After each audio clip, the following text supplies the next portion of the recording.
Hello, today my topic is iliotibial band friction syndrome.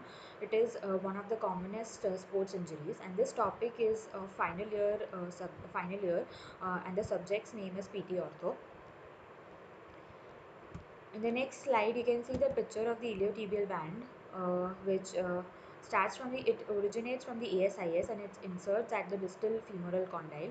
And in the second picture, you can see that some amount of friction is seen in the distal part of the femur on the lateral aspect of the femoral condyle, lateral femoral condyle, and this friction is happening when the knee is going in 20 to 30 degrees of knee flexion, and this syndrome is happening in the runners, frequent runners, or I should say professional runners.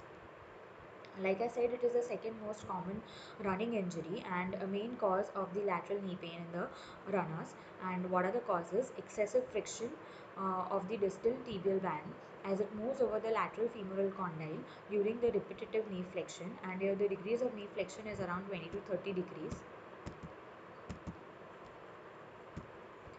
Uh, there are few risk factors. One is modifiable risk factors and other one is non-modifiable risk factors. So what are they?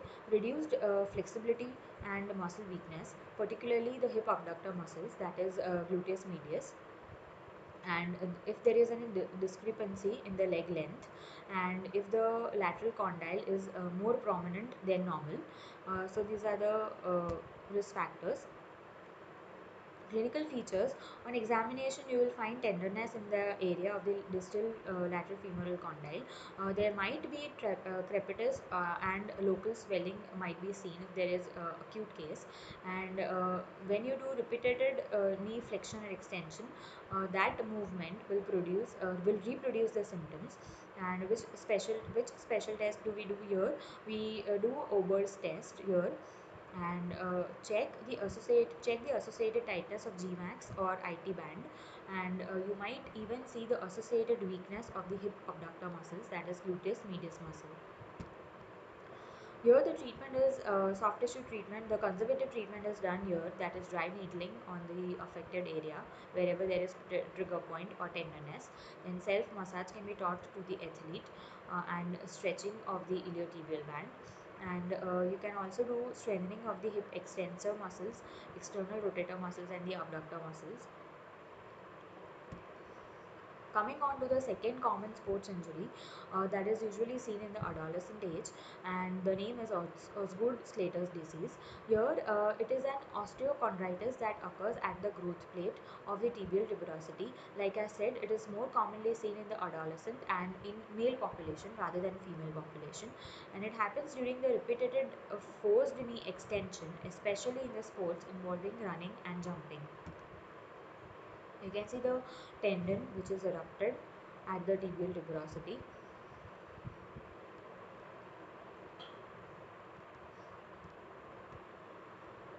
Here in the next slide there is a radiograph of the same thing, and you can see the prominence of the tibial tubercle. You can see the apophysitis here in the X-ray. Management is, it is usually self-limiting disease disorder, and activity modification has to be done. Means whenever there is more pain, then the sports whichever he is playing needs to be avoided, or he has to wear a brace or something just to support the part, and so that he can play properly. Next is the stretching program of the quadriceps which you can do, and last is if the patient is suffering some alteration of the foot such as subtalar pronation, then that needs to be corrected.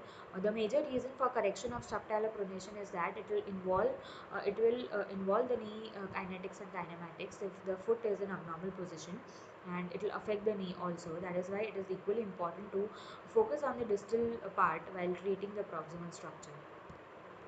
The last is GIRD, that is glenohumeral internal rotation deficit. The definition is loss of internal rotation of 20 degrees or more as compared to the contralateral side. And the common finding